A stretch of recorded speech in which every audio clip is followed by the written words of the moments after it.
दोस्तों, सनातन धर्म एक ऐसा धर्म जिसमें इतने राज, इतने रहस्य छिपे हुए हैं जो समय समय पर सामने आते हैं तो आम इंसान को लगता है कि ये तो किसी चमत्कार से कम नहीं। और यही चमत्कार दिखाने वाले कुछ ऐसे संत महात्मा हुए हैं जिन्होंने पूजा पाठ, भगवान की साधना के रास्ते कुछ ऐसी सिद्धियां प्राप्त की और इन्हीं सिद्धियों से जन समाज का हमेशा से भला किया है। आज हम ऐसे ही एक संत के जीवन के बारे में जानेंगे जिन्हें आप सभी धीरेन्द्र कृष्ण शास्त्री या फिर बाबा बागेश्वर धाम सरकार के नाम से जानते हैं। नमस्कार दोस्तों, मैं ज्ञानी बाबा एक बार फिर से आप सभी का स्वागत करता हूं मेरे इस चैनल में।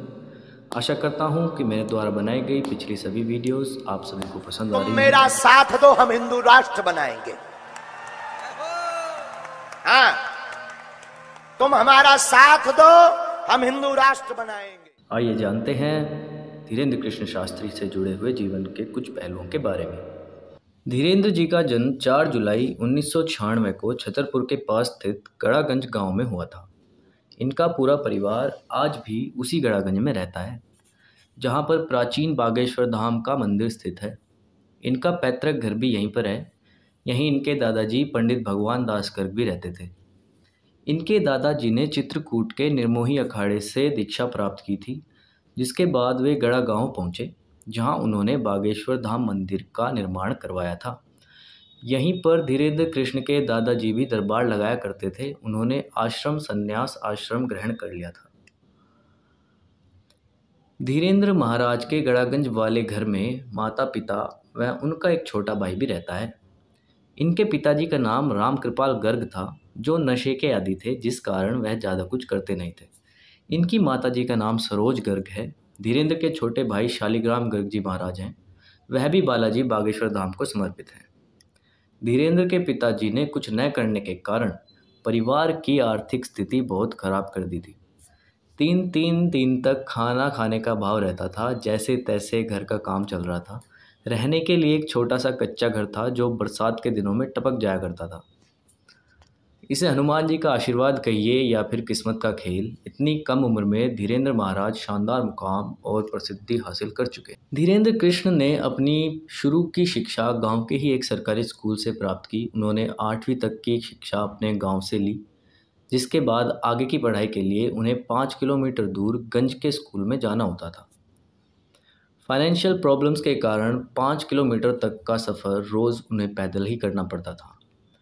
यहाँ से उन्होंने 12वीं तक की पढ़ाई की। इसके बाद आगे की पढ़ाई के लिए उन्होंने BA आर्ट्स में दाखिला लिया, लेकिन आर्थिक अभाव और धर्म में भक्ति और आस्था के कारण उन्होंने बीच में ही पढ़ाई छोड़ दी। धीरेन्द्र अपने परिवार के सबसे बड़े लड़के हैं, जिस कारण परिवार का भरण पोषण भी इन्हीं को करना होता था। इसके चलते यह लोगों के घर में जा जाकर दान दक्षिणा मांगा करते थे। साथ ही कथा व पूजा करके घर का भरण पोषण करते थे।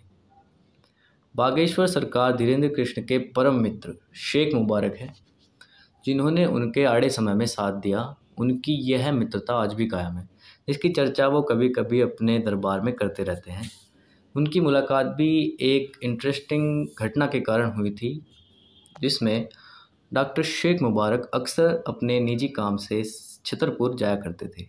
तभी गड़ागंज में उनकी मुलाकात धीरेन्द्र कृष्ण से हुई, जो उनसे उम्र में काफ़ी छोटे थे।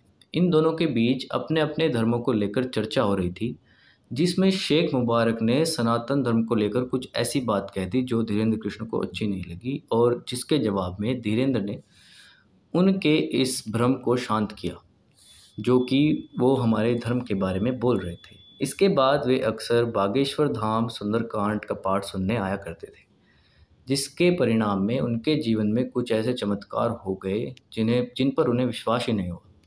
शुरुआती दिनों में पंडित धीरेन्द्र कृष्ण की आर्थिक स्थिति बहुत अच्छी नहीं थी। तभी धीरेन्द्र कृष्ण की बहन की शादी में शेख मुबारक ने उनकी आर्थिक मदद की, साथ ही साथ विवाह के सारे कार्य भी करवाए। धीरेन्द्र कृष्ण का जन्म शुक्ल वंश के ब्राह्मण परिवार में हुआ था, जहां शुरू से ही कर्मकांड होता रहता था। इनके दादाजी एक प्रभावशाली संत थे, जिसके कारण धीरेन्द्र को बचपन से ही गुरु कृपा मिली। इनके दादाजी बागेश्वर धाम में ही रहते थे। उसी गांव में इनका जन्म हुआ, जिस कारण पूरा परिवार प्रतिदिन बागेश्वर धाम जाया करता था। यहीं पर इनके दादाजी के गुरु सन्यासी बाबा की भी समाधि है। सन्यासी बाबा भी इनके ही वंश से संबंधित हैं, जिन्होंने 320 साल पहले समाधि ले ली थी।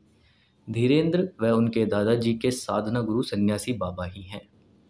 धीरेंद्र के दादाजी भी बागेश्वर धाम में दरबार लगाते थे। 11 वर्ष की उम्र में धीरेंद्र ने भी अपने दादाजी के दरबार में अर्जी लगाई। उन्होंने घर के अभावग्रस्त जीवन से छुटकारा पाने के लिए आशीर्वाद मांगा।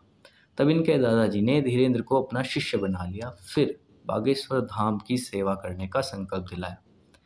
धीरेंद्र का मानना है कि उन्हें जो भी ज्ञान व अलौकिक शक्तियाँ प्राप्त हुई, वह सभी उनके दादाजी और सन्यासी बाबा की कृपा का ही परिणाम है। उनके दादाजी पहले से ही गृहस्थ आश्रम को छोड़कर संन्यास आश्रम में प्रवेश कर चुके थे।